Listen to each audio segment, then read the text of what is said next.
The essence of Built to Sell is this idea that for your company to be valuable, it's got to be something that can thrive without you personally. And so for a digital marketer, that's going to be important, because the idea is that if you're too much the kind of pitch man or woman for your company, if it's a very personal brand driven business, that can be problematic, because an acquirer will look at it and say, well, this is great, but how do I extract any value when you're not around? What's up, everybody? You're listening to the Hustle and Flowchart podcast with your boys, Matt Wolf and Joe Fear. All righty, John, we're rolling. We're ready to hit this thing hard with you. Thanks for joining us on the show. Yeah, thanks for having me. Yeah, well, we were just saying we had all these interesting connections recently, and also in the past, starting with our buddy Brad Costanzo, Bacon Wrap Business. You've been on there a couple times. And maybe it's good to get another round in there since you have a new book too, and it's kind of like completing the trilogy with him. But yeah, you connected with Matt on LinkedIn. Will Wang, a little shout out to him. He's a listener and previous guest as well. So it's just kind of meant to be that we're having this conversation. We're like, okay, Johnny's come on the show. Like, no. So it's perfect timing, because you do have a new book as well, and it is completing this trilogy. And so I'm kind of curious, we'll talk about that and some of the other books that you've published, because I think all this is a great conversation for our folks who are, there are a lot of folks building fan bases, thinking about traffic to their business, the marketing side of it. But I think this is going to be cool to really understand the principles of what makes the value of your business if you're going to sell, or even if you're not going to sell. It's really good to know this stuff. So we'll see where it goes. Sounds great. Yeah. Great to be with you guys. Thank you. Well, give us just a brief overview of yourself, and maybe talk about the books and value building system. You have this whole kind of interesting ecosystem for business owners that are looking to build the value of their businesses. So give us maybe a little background there, and then we'll jump into it. Sure thing. Yeah. So I've been involved in a few startup businesses that I've sold one to a public company, and I think it's fair to say I've made all the mistakes there are to make when it comes to selling companies. So I wished you say you scratch your own itch. I wished I had some sort of playbook to how to figure all this, the whole selling of a business out. So I wrote a book called Built to Sell a while ago. And the idea behind that was like, how do you create a business that you could sell? Not whether you want to sell or not. It's like, how do you build a valuable business? And that's all about creating something that doesn't need you to run it, and therefore is transferable. I gave short shrift to the idea of recurring revenue in that book. I mentioned it, but I didn't really spend enough time on it. And that really is a significant jet fuel for your company. When you create recurring revenue, it really accelerates the value. And so I wrote a second book called The Automatic Customer, which is all about recurring revenue, right? How do you build that into virtually any business? The one thing that's funny is I do occasionally, before the pandemic, get asked to speak to business owners, entrepreneurial groups. And one of the things that I find funny is that I'll give my spiel on recurring revenue or on building value of your company. And like, I'll get a hand in the air and says, yeah, I kind of like what you had to say, but like, how do I avoid an earnout? Or like, what's escrow? And like all these sort of very mechanical things, tricks and tips to look out for when it comes to the actual transaction itself. So I wrote this new book, The Art of Selling Your Business, with a view to sort of answering that. It's a bit of a synopsis of some of the best practices I've learned from other entrepreneurs who I've interviewed for my podcast. I've done something like 300 interviews. So I tried to distill those down into a bit of a cheat sheet. Yeah, no, it's very cool. I love the concept of the book, and now it's out. I didn't actually know it at the time, or would have dug into it, but I love the concept of it allows you to really punch above your weight class when you are ready to sell. You're now prepared to sit at the table, look at this offer, talk to the folks on the other side of the table, and strike a deal that's actually worth it for you, and probably maybe even better than what you thought was possible.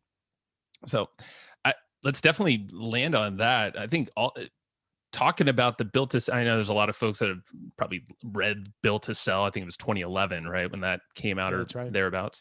Yeah. So I like the trilogy, because that's kind of like the build it with the right foundations. And then you have Automatic Customer, which is basically, exponentially grow the revenue of your company and probably take a lot of pressure off you as well. And then you have the kind of the final piece, it seems like, here with selling your business. So I wonder, like, That's where, absolutely right. yeah, maybe we can kind of what do you think? Like, do like a synopsis of like the three parts. It seems like three pillars, and it'd be Sure. kind of cool to identify for the folks here that are, a lot of folks are really digital marketing heavy. Yeah. So some of these principles are probably not focused on as much as, the marketing principles, which we all know that you need both for sure.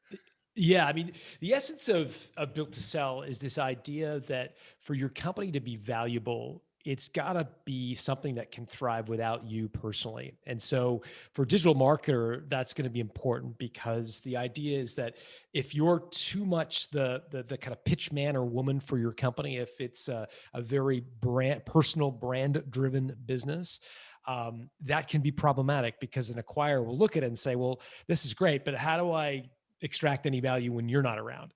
And so we can look at, Elon Musk has built an incredible business based on his personal brand, right? But you'd hate to think what would happen to the stock price of Tesla if Musk left. Sure. And so that's just it's a word of caution around a digital marketing business where you're very much the kind of front man or woman for the company. Yeah. Well, that's one of our friends and mentor is Roland Frazier from Digital Marketer, the company, and he talks about the dancing bear business. So when you're that front person, when you stop dancing, the money stops flowing, and that always kind of hit me square in the eyes, because we have this podcast. A lot of us is relying on us. When people reach out, they want our help, our support, us on the coaching calls or whatever it might be. Yeah.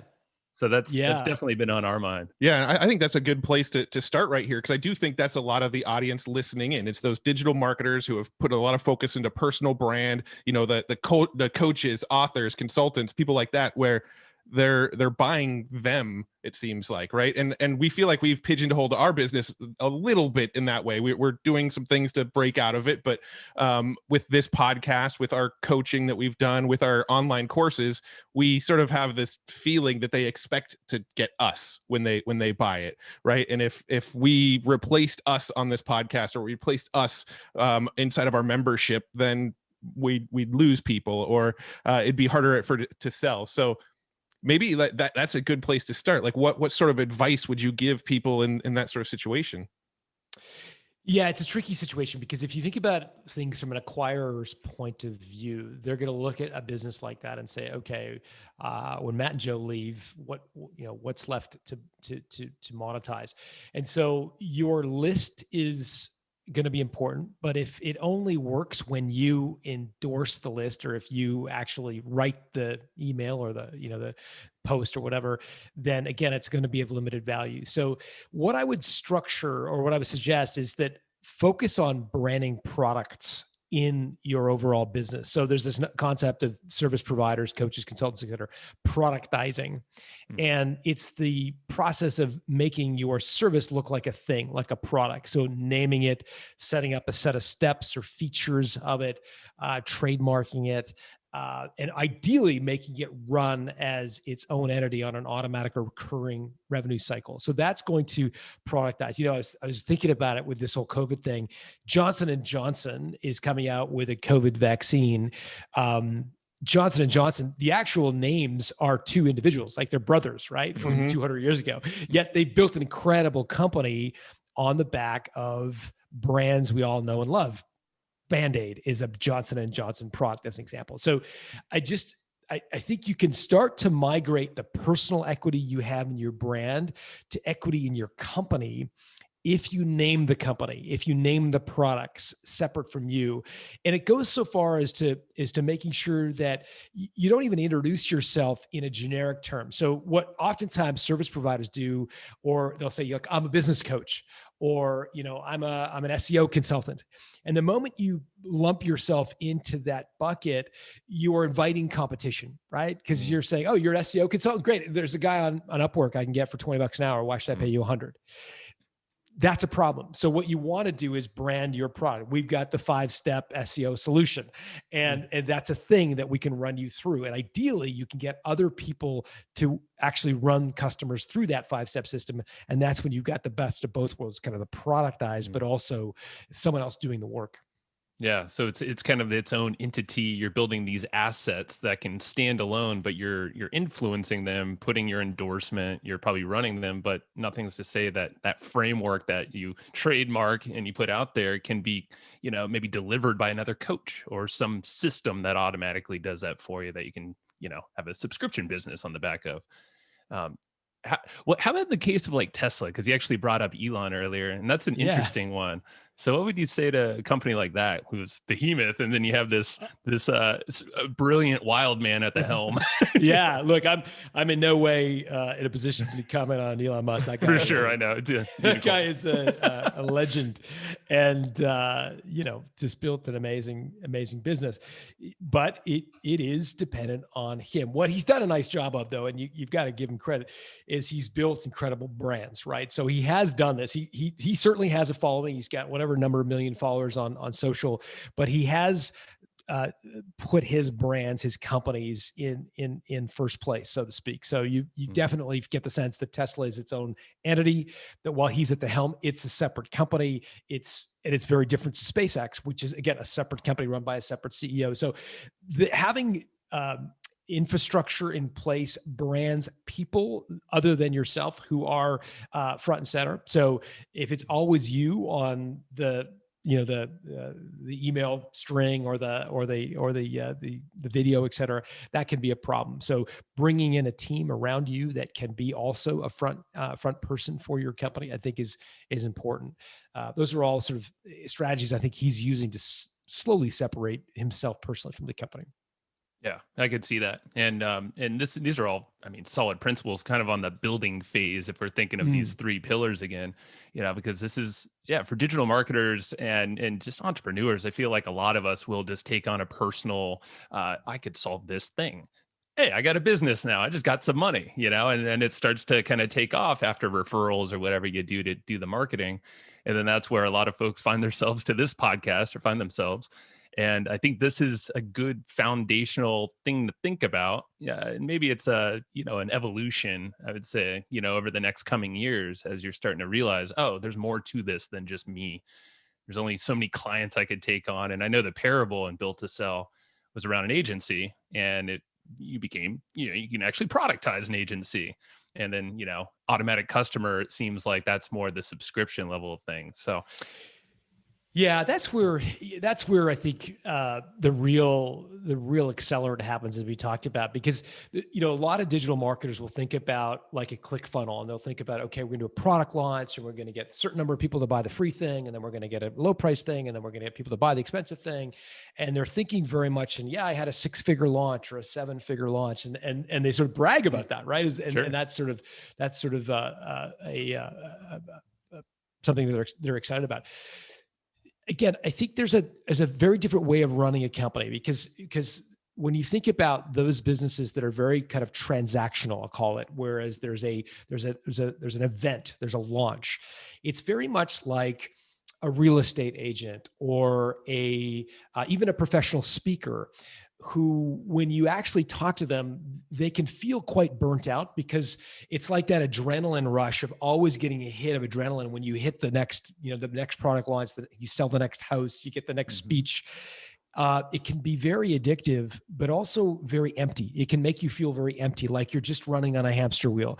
Like there's only so many more cars we can buy and trophies we can buy to spend that sort of transactional money. Whereas if you create a recurring revenue stream through a subscription model, you're now building something that every day you wake up in the morning, there's another brick in the foundation. You're not starting from scratch, is I guess what I want to say. So the idea of sort of a transactional business, you kind of wake up in the morning and you got to start hustling right again, right? Yeah. Name of your show. But at the same time, if we can think of it as building on blocks. So if you win a subscriber, that's who's going to stay with you for a period of time.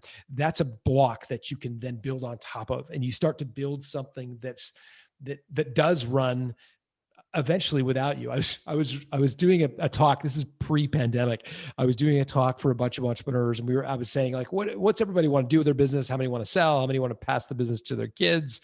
How many want to like do a private equity deal? And one guy throws up his hand and says, I don't want to do any of that stuff. And I was like, okay, I'll take you the bait. What do you want to do with your business? And he says, I want a sailboat business. And I'm like, all right, what's a sailboat business? And he says, I want a business that I can put my feet up on the gunnels of my sailboat and people will just send me checks.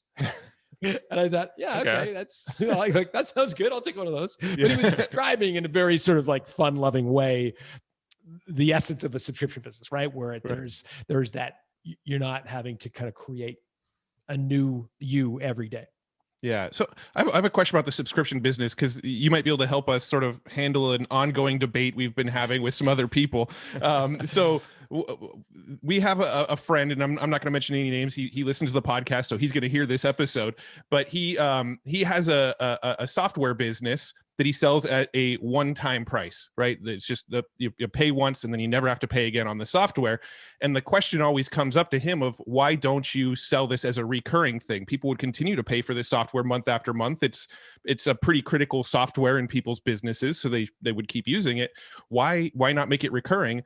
And his answer was something to the effect of, well, if you know the retention of your customer and you know the lifetime value of a customer, why do you need it to be recurring, right? If let's say a product is $100 a month and you know your average retention is 12 months, why wouldn't you just charge them $1,200 up front and then the lifetime value is the same regardless? So I'm kind of curious, how do you respond to that style of thinking about it? Yeah, because your company is going to be worth infinitely more if it's on a SaaS or recurring revenue model.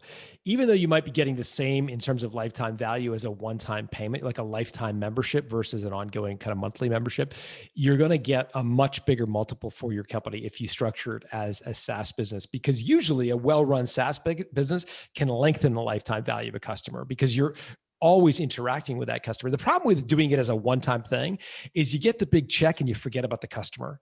Whereas once you create a recurring or automatic customer business, you have to serve that customer day in, day out. It's going to make you want to keep them sticky. And that just has its own halo effect. And just to give you a sense of like the proportion here I'm talking about, I just did a podcast with a guy named Rob Walling, who started the company Drip. Have you ever had Rob on the show? Yeah. Mm-hmm. Not Rob, but we've used Drip before. You use Drip, so email marketing software, builds it up, $2 million of annual recurring revenue, subscription-based.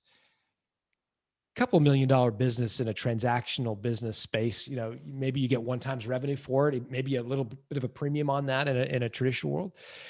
Rob was entertaining offers in the 9 to 13 times top line revenue.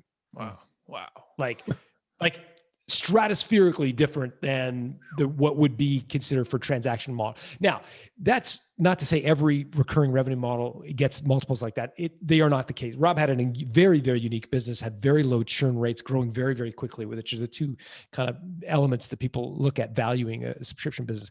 But even relatively slow growth and smaller SaaS companies are usually trading at lower, but still multiples of revenue. Mm-hmm. And so I would counsel your buddy, think about the value of your company. And again, it's indicative of, I think, of this mindset of the product launch, where there's this sort of transaction and the sort of ability to go to, boast about the size of the launch. And it was a 6-figure launch or 7-figure launch. Again, I would just encourage you to think about the tail. And are you trying to build the short-term sort of profitability of your company or the long-term value of it? The other thing I would say, and this is a thing that folks often underestimate when it comes to the benefits of recurring revenue, is there's something called the Trojan horse effect, which effectively means that once somebody subscribes to your product, service, information product, et cetera, they become much more likely to buy other things from you. Thereby by boosting the lifetime value of that customer. So once they buy subscription A, it makes them infinitely more likely to buy product B. Mm-hmm. And so if you're just focused on the value of product A and you're doing, well, it's 12 times, whatever, you're probably missing the other benefit of the product B, C, and D that you could sell to a subscriber. Why is that? Well, once we're a subscriber, you've got my credit card, you know where I live, we trust each other, and therefore it just makes it many, many more times easier. Like if you think about once you subscribe to Prime, you probably likely started to buy more things from Amazon. Oh yeah. Yeah. I've interviewed a guy for the automatic customer, a guy named Jim Vagonis, who does home renovation, home maintenance, I'll call it, on subscription. And he found that once he got customers to subscribe to his home maintenance plan, like half of his revenue is coming from one-off stuff they buy from him. Like, I need a new roof, or I need you to install a deck. But he would never have had the opportunity to bid on that had it not been that he was billing them like $100 a month to maintain their home.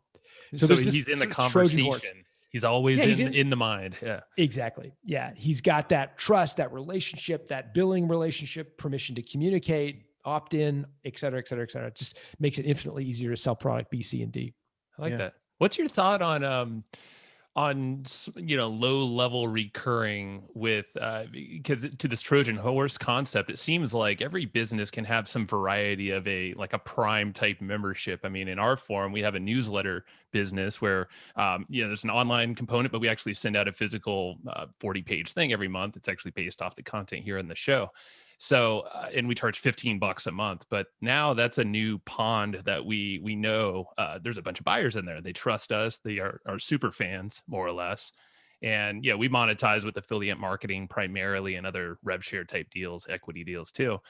What would you say to a micro continuity for most businesses? Is there a model that you would, and I mean, a low level, whatever micro is for that industry or niche? Have you seen some good success stories there? Or any principles you can share for any business to layer that in? Yeah. I mean, the biggest mistake that we see in companies trying to create a recurring revenue model is trying to do it for everybody. So in your case, you talk about super fans and you said, for our real super fans, we're going to create the subscription. That's great. That's saying all the guys you kind of talk to through your podcast, through your universe, it's not for everybody. It's for this tiny sliver over here. That's one of the core principles that a lot of people get wrong when it comes to creating recurring revenue. We think about, okay, I've got all these customers over here. I've got to come up with something that they're all going to like, and I can bill them for every month. And that's almost a recipe for a diluted offering. What you've really got to do is look at all your customers and try to bucket them or segment them by the reason they buy from you, right? So some buy for some things, others buy for others. And once you do that segmentation, you'll often find the subscription offering or recurring offering starts to emerge. I'm reminded of a story I wrote about in the book, the Automatic Customer, called H Bloom, which is a company that sells flowers, right? Like we think about the average flower store down the street. These guys decided that they wanted to sell flowers on subscription, but they didn't do it by just offering a subscription to everybody who buys flowers for weddings and funerals and birthdays and stuff. They're like, no, let's figure out our customers. And it turned out there's this one very small segment of their customer base, hotels, that buy flowers on a recurring cadence because they want to be perceived as boutique and high end, whatever. It was like hotels and wealth management companies and like really high end spas. They're buying flowers on a recurring basis. So they built a subscription around that buyer need. But they weren't trying to sell subscription to flowers for people who are buying it for their birthdays or funerals or graduations. It was the segmentation first and then the subscription offer after. Makes sense. I like that. So you can get to know your customer, what their needs are, and maybe there's a segment, and it could be a small segment that's just going to be that automatic customer, the one that keeps buying because there's a need for it. And it doesn't have to be your full market there. I love that. And it's usually segmentation by customer need as opposed to demographic or firmographic. Most marketers are aware of like segmenting, right? It's kind of like 101. And so most of us do, okay, men, women, income level, age, browser, all that stuff. We do that sort of segmentation. What I'm referring to here is a slightly different segmentation where it's like buying behavior, like the reason they buy from you. And that's a slightly different segmentation, same principle, but it's a slightly different way to think about all of your customers. Now, is there any way that we can sort of reframe recurring revenue in our own minds? So just to give more context of where my brain's going right now. So myself, when I'm buying like software in our business and I see like, oh, it's a recurring revenue product. It costs $99 a month, $47 a month, whatever. I go, oh man, another recurring revenue. I got to add another monthly expense to our business. Right. So when we're out an aversion to wanting to create recurring revenue products because of how we feel ourselves about recurring revenue products. So is there any sort of like reframing that might help people overcome that kind of thing? Because I know that's something I struggle with personally. Yeah, it's like subscription fatigue, right? Like Yep. your Amex bill is not like 7 pages long. It's like Right. suddenly these $10 a month products are adding up. Yeah. So I do think subscription fatigue is a real thing. And I think it can be quite compelling to think 10x versus 10%. What do I mean by that? I mean, nobody's going to subscribe to your product to save 10%. It's like, I'd rather the independence of being able to buy when and where I want to than just to save 10%, right? So if you're, your swimming pool company and you're going to sell, chlorine, and you're going to just say, well, you could subscribe and you'll save 10%. No, thanks. I'll just pop into the store when I want it, or I'll buy it on Amazon, whatever. Nobody's going to subscribe for a relatively, limited value proposition.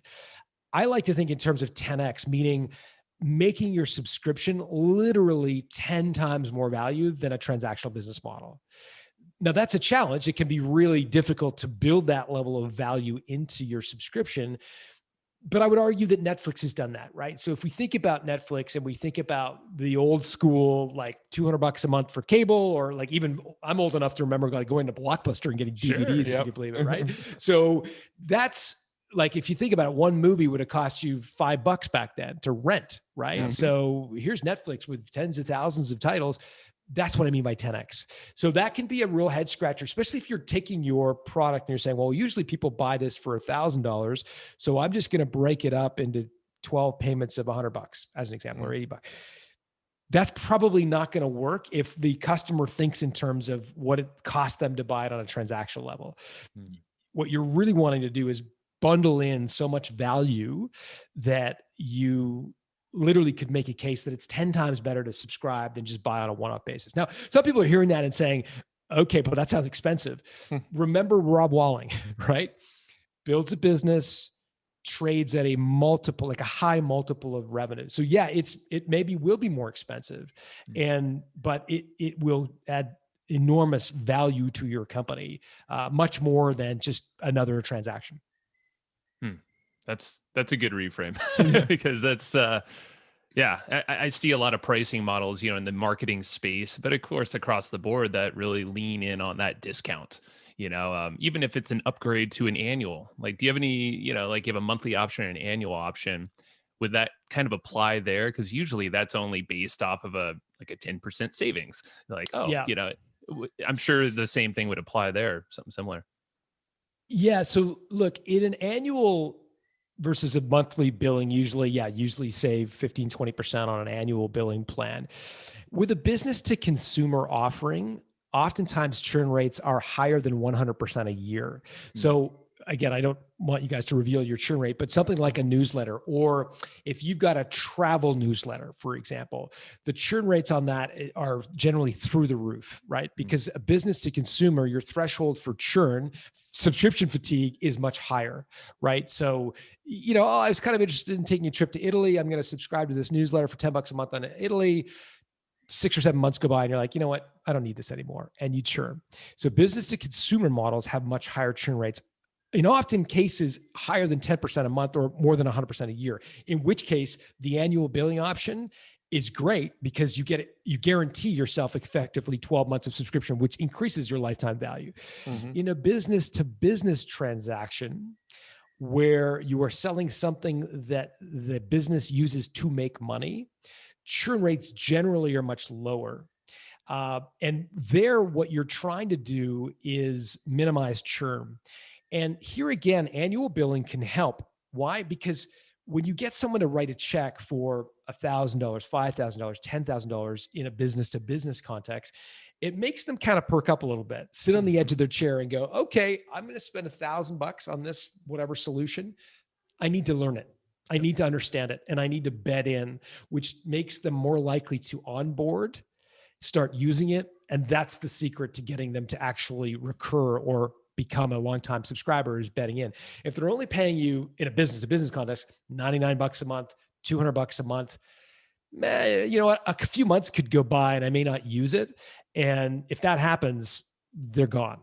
Sure. Right. Whereas if you get them to buy up front and they spend a few $1,000s, the chances that they pay attention to your onboarding videos and your webinars, getting to use the product are much higher than if they're just paying, a few bucks a month for something. I love that. Yeah. And churn, I mean, the onboarding process, that's, I would say, arguably one of the most important times to save the churn from skyrocketing for any kind of product. And, even at the smaller level, there's probably some really good strategies like personalization. I know we send videos to thank people when they join a variety of our programs, and it could be just a personal little like hand phone loom video or whatever, that Sure. Bonjoro type thing. Are there any other strategies, like some quick things that you've seen work well with both monthly and annual, to keep the churn kind of low there? Yeah. I mean, the 30 days that you have in that first month of a relationship with a customer may extend to 60 days in some business to businesses context, but that is the moment in time where you've got to nail it. And big subscription company operators, Salesforce.com, Netflix, they have boardrooms full of people who think nothing more than what exactly is the choreographed cadence of at minute 6, they're going to get this email. At hour 2.6, they're going to get this video. It's very, very choreographed, because they know that every tiny slice of churn they can lop off during the onboarding experience is going to have a huge effect. So it's a big deal. I would be testing everything in terms of its impact on adoption. One of the stories that comes to mind was one I wrote about in the Automatic Customer. It came from Gail Goodman, the founder. Or actually, I don't think she is a founder. I think she was the longtime CEO of Constant Contact, the email marketing software, right? Mm-hmm. And so they used to have an onboarding, run by a bunch of engineers, software engineers. They used to have an onboarding strategy, which was like who, what, when. So in other words, when you sign up for Constant Contact email marketing, the first thing they would say is, great, thanks for signing up. Who do you want to send your first email to? Upload your CSV file. And most small business owners, guy who runs a flower shop, guy who runs a plumbing company, is like, CS what? What is that? And you want my customers I have them all in Outlook. I don't know how to extract them out of Outlook, and what's the CS. And they just churned out, right out of the gate. Before you could even get them to use the product, they churned because they got lost, right? Because the engineers said, the most linear thing to think about here is we've got who is the person, we can get it. So what Goodman did is she changed the steps in the onboarding process to go from who, what, when to what, who, when. In other words, she said, great, welcome to Constant Contact. Let's create our first campaign together. Oh, you're a plumbing company? Look at all the stock photography we have of plumbers. Why don't you pop an image into your email, and let's build the copy. Look at, here's how you do the bolding, and here's how you do italics, and here's where you put your offer. And all of a sudden, the guy or gal who's building this email, it's coming to life for them on the screen. It's beautiful, right? And they're like, oh, this is amazing. I love this. How do I send this thing, right? And then they're like, okay, now we got to go through the second step. And this is going to take some time. We need you to upload your customer database. Here's our support number if you get lost. Here's some tutorial, whatever. But by that point, they were emotionally committed to sending the email because they'd seen how good it looks on screen. And as a result, their churn went down. That's just a silly little example of the kinds of things you can do to manipulate your onboarding experience so that people bet in. And once they bet in, they stay. And you can fumble the ball in the first 30 days, and you could basically dance on your head for the next 11 months. They're not going to renew. Yeah. Right. But the opposite is true. If you nail the first month, you can make a lot of mistakes in the next 11, and you'll still have enough relationship capital to lean on to get them to renew. It's all about onboarding those first 30 days. Yeah. No, from a sort of, this might be getting in the weeds a little bit too much, but I'm just curious, how would somebody actually test the effectiveness of their onboarding sequence if the result of whatever they do doesn't happen till later down the line? How would you actually go about figuring that out?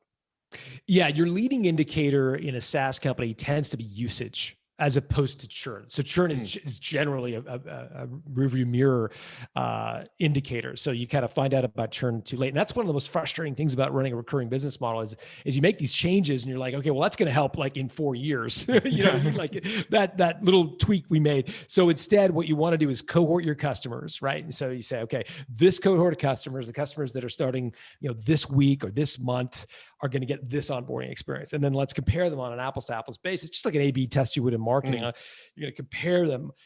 Your B test or your B cohort is going to be the next month, right? And you're going to give them a slightly different onboarding experience. And then you're going to compare the 30-day usage of the tool, cohort A to cohort B, and see which is the champion and which is the one that didn't, and then you go to the next test. And so you're really just continually testing, refining. Again, very similar to an A/B test in a marketing campaign. Yeah. Well, let's see. Now I kind of want to transition to pillar 3, which is the art of selling your business, your newest book. And definitely go pick this up because it seems like there's a lot of opportunity right now, just looking at just the world, businesses, the state of businesses, not all of them, of course, but there's probably some really good opportunities for folks to kind of clue in on if they're thinking about selling their business either now or in the next maybe couple of years.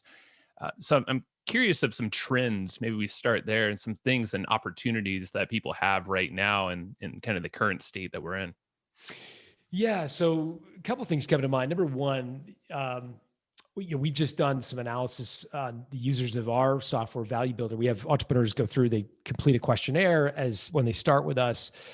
And we looked at people who completed the questionnaire prior to the announcement of COVID, the 8 months prior, and then the 8 months during COVID. So March to October of 2020. And I'm not suggesting, by the way, the pandemic is over. I'm saying we just looked at those, we compared apples to apples, that 8 months prior, during 8 months during the pandemic.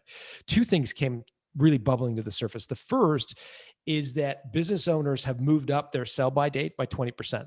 So the pandemic has been tough on a lot of businesses, to some extent less so about information business, digital marketing businesses, and SaaS businesses, but certainly for service businesses, it's been really crushing. So on average, they've moved up their sell-by date by 20%. The other thing that's really interesting is the idea of passing your business down to your kids, which is something that was sort of like an old school way to transition your business. Yep. It's dropped through the floor. Very few people now, single digits now, want to give their business to their kids. Wow. And now almost 60% of business owners, when we ask them about their exit intent, like who they're planning to sell their business to, it's to another company. They want to sell and get out. They want to sell to a third party. And again, I think that's just indicative of where we're at, how stressful this last 12 to 18 months has been on business owners.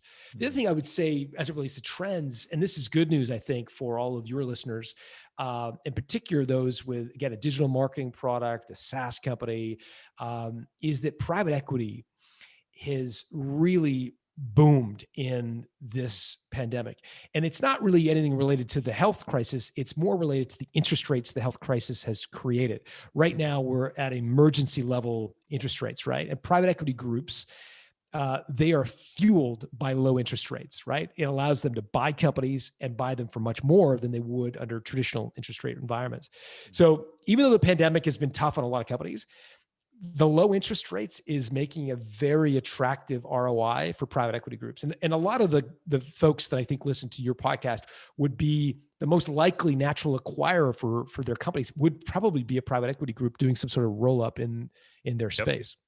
Well, I heard you talk about this on another podcast recently, and I find it totally fascinating because I didn't really understand it until you talked about it. But the low interest rates, yeah, they're giving these PE firms the ability to really buy for next to nothing because they can back out the revenue. But it seems like, and I think you said this, is that it gives even more value to the person selling their company. Like it can give a lot more cash to them in their pockets because the PE firm can really, there's not a lot of money that they're having to pay on for the 0% or close to it.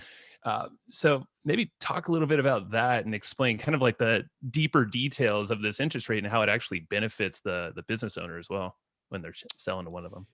Yeah, sure thing. I think there's the benefit, but there's also a caution. So here's the way a private equity company would typically buy a business. Unlike a strategic acquirer that would almost always buy 100% of the business, and they may have an earn out for you, but generally they're going to buy the company and start to integrate it. Private equity groups are different. They are run by financial engineers.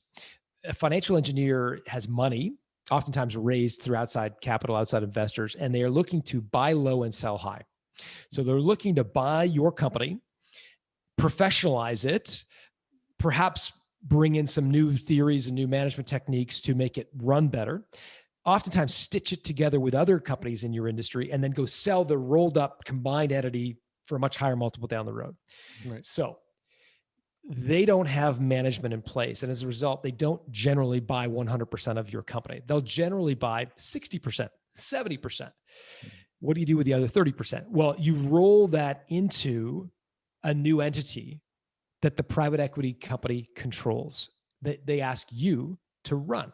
Mm-hmm. So now you're running a new business that looks a whole lot like your old business, except you only own 30% of it, yet you're doing the same thing.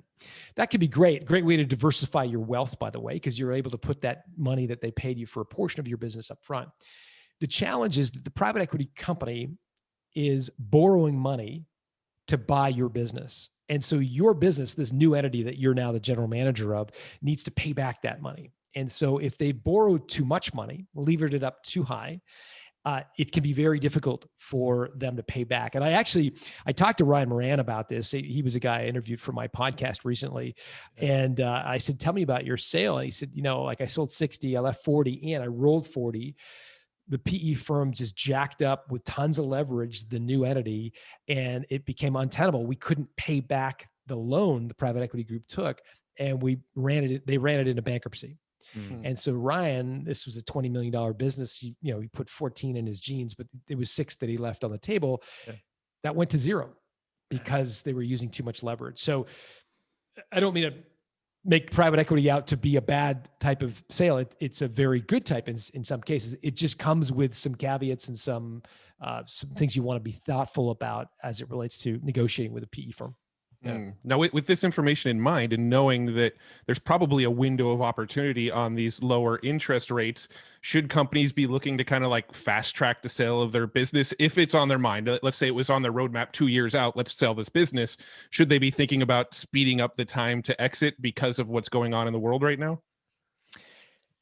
Look, I think we should be, in all cases, accelerating the time horizon to wanting to sell, bringing it forward for a few reasons. Number one, most businesses are going to have some sort of transition period. Most entrepreneurs are going to either have a private equity deal, as I described, where you're brought in to run your company for a period of 3 to 7 years while the PE firm tries to professionalize it. So that's 3 to 7 years. I mean, that's a long time, right? So if you're thinking, okay, I want to be out in a couple of years, a clean exit is very, very rare, especially among small and mid-sized businesses. So you're either going to have to roll equity with a private equity group, or if you get bought by, say, a strategic acquirer, you'll likely have some sort of earn out. And an earn out is where you put some of your portion of your proceeds at risk and chase towards a future goal. And if you hit the goal, then you get the money. Mm-hmm. Again, the average earn out is 3 years. For service business, it could be up to 7 years. Mm-hmm. So again, if you're sitting there saying, I want to be on the beach in 2 years, man, like time to get on your front foot, because an earnout's minimum going to be a year, most likely 3, could be longer. So before you're actually out of your business in an earnout situation, it's 3 years. And so many of us, I interviewed, do you know Rod Drury, the guy who started Xero? Have you ever had him on the show? Wait, no. Oh, we know another Xero shoes guy, but yeah, I was thinking. Okay, no. So Rod started Xero. Yeah, the accounting, like the SaaS-based accounting platform. Right. Mm-hmm. They're in a kind of Coke Pepsi battle with Intuit right now. So Xero, he started Xero. He got the money to start Xero by selling a company called Aftermail. So Aftermail was around Sarbanes-Oxley. It allowed you to archive your email, and it's a really good solution for Fortune 500 companies. Sells the business for $15 million up front, and the chance at another 20 in an earnout.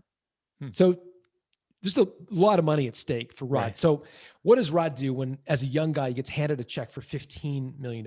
What would you do? Like, hello, it's time to party. It's time to relax. It's time to whatever. Right. So Rod does all the above. He takes some time off. He pats himself on the back. He thinks, man, this is amazing.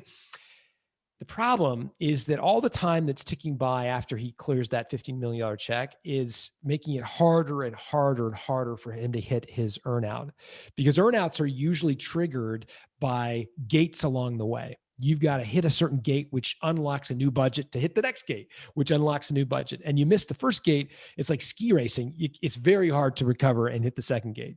And so Rod missed the first gate, couldn't get the budget to get to the next gate, and ultimately left sort of 6 or 9 months after he sold his company and got nothing in the way of an earnout. Now, he's been successful beyond any imagination. So Right. he's been fine. But I tell you that story just that when it comes to an earnout, it's at risk. And oftentimes we go into an earnout just burnt out, tired, like, oh, just take this business off my hands. And that can be a problem, because you got to come into an earnout with tons of energy if you're going to hit those goals. This reminds me of something else that I've heard you talk about, and we actually had him on the show just on Friday, recorded, Rand Fishkin, and you've told his story, and it leads me to, I know it's a brutal story, and I don't think even Matt knows about it. I didn't know about it leading up to chatting with him, and just, we've been exchanging emails ever since, and like, the guy's amazing, brilliant. Yeah. But I know there was this time where he got approached to have his company purchased, and you've said the best time to, I'm kind of giving away the thing, but I want you to tell the story, is the best time is to basically, that's probably the best offer you're going to get, is just out of the blue. If someone approaches you, it seems like that's kind of the most valuable offer. I'm not sure if that's totally correct in your words, but I'm kind of curious if you could share that Rand story here, since people probably just heard the podcast with him too. Yeah, for sure. I mean, first of all, Rand wrote a book called Lost and Founder. It is gold. Just buy it. It's brilliant. It's beautiful. Read it. It's just so illuminating for so many reasons. But he, I had him on my podcast, Built This on Radio, and he told me the story, and it's just resonated. And the idea is look, a lot of entrepreneurs are trying to time their exit, right? They're like, okay, I want to sell exactly when the pandemic is over, the economy is booming, interest rates are low, my company's at the top of its, ever, and it's all going to coalesce, and I'm going to sell.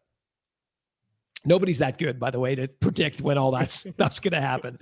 But what it fails to, acknowledge, I think, is that oftentimes the best time to sell is when somebody's buying.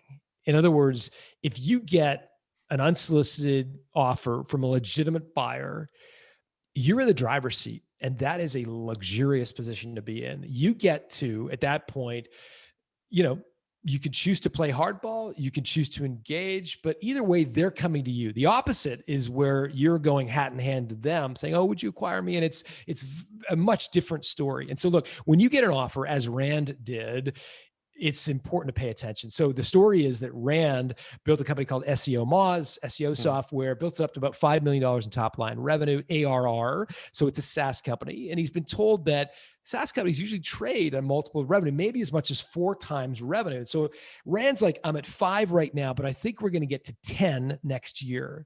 So in his mind, he's like 5, but man, he's starting to think he's close to a $10 million company, and 4 times 10 is 40. And so Brian Halligan makes Rand an offer for $25 million of cash and HubSpot stock. But Rand says, 40 is kind of what I had in mind. And Halligan, who's the co-founder of HubSpot, says, I can't do a deal. Because again, Rand's business at the time was only a $5 million business. So still, Brian Halligan thought he's making a pretty good offer at 5 times revenue. Halligan walks away. Rand takes the money, takes his business, and decides to accept venture capital, invests in a bunch of different product lines. Unfortunately, many of them don't work out. At the same time, Rand starts to struggle, goes through a period of depression. And he talks candidly on the podcast, so I'm not telling you stuff out of school. And they remove him. The venture capitalists that invested with him remove him from the board. Now, venture capitalists, when they invest, they use preferred shares, which means they guarantee themselves a return before the founder gets anything for their company. And so when I asked Rand, who is no longer at SEO Moz, what's your shareholding in Moz worth these days? It must be worth a ton. And he says, actually, no, it's probably not worth anything because of the way the deal was structured, and the VCs are guaranteed they're preferred and they've held for a long time. And I said, oh my God, what would that HubSpot offer be worth these days? And he said, based on the appreciation of HubSpot stock, it would be worth more than $200 million. It's just right to the heart. Anyways, oh, man. Yes, yeah. So again, the moral of the story, I think, is the right time to sell your business is when somebody legitimate approaches you, because you're in a unique position to be in the driver's seat. Yeah. Yeah. No, Thank you for telling that. That story hits home with me because our family business that I used to work in before we left to do this actually had an opportunity to sell the company in 2007. Mm-hmm. So it was a shutter company, a window covering company. It was doing about $2 million a year, but it was a very low margin business, right? So like their profit on that was probably 10% or something. It was a low margin business. And in 2007, a big window covering international company came in and offered to buy them out for like right around $1 million. And our family was kind of offended by that number. We're like, well, it's a $2 million per year business. Why are you offering us $1 million? And, so long story short, that was 2007. 2008, the housing market crashed. Everybody stopped buying window coverings. The company ended up going bankrupt. So, so they had the opportunity to sell the company for $1 million. Didn't do it. A year later, there's no company anymore. So it's just, I really resonate with the best time to buy is when the offer's on the table. Yeah. And chances are, I mean, like, buyers are smart. And the chances are in Rand's case, and I don't know this to be true, I didn't ask him, I should have, I didn't. Had Brian Halligan, who's a very sophisticated entrepreneur backed by some very, very sophisticated people, if he saw value in SEO Moz, chances are there were other companies out there, Infusionsoft comes to mind, that would have also seen value in SEO Moz, is very, very high. So once you get that conversation, I'm not suggesting you get lured into negotiating with just one buyer. I'm saying that the chances are, A, you should take that offer seriously, that you're at a point that you've recognized, you've actually achieved a milestone many entrepreneurs never reach. Number two, if they're willing to invest, there's probably 5 other companies that are. And that's when you start to really ratchet up the value of your company, when you get multiple bidders to start to sort of fight over, if you will, your company. Yeah. I just looked at the time and we got to wrap this puppy up. Man, this is so good. I'm absolutely fascinated by all this. So thank you for telling the stories and principles. Talk about your newest book really quick. I know it's a short period of time. We've kind of covered a lot here, but The Art of Selling Your Business. It's available now, but give folks, I guess, a quick synopsis of that, even though we've kind of done so a little bit. Yeah. I mean, it's just, I'm so blessed to do this podcast where I interview a different entrepreneur every day for 5 straight years, people like Roger and Rand and all these guys. And I basically took their best practices and put together a bit of a field guide for entrepreneurs to punch above their weight when it comes to selling. And it's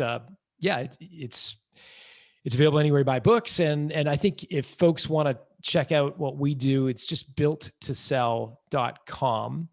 And if you go to builttosell.com/selling, there's a bunch of gifts that people in your community and your audience can get access to when they order the book. So that's just builttosell.com/selling.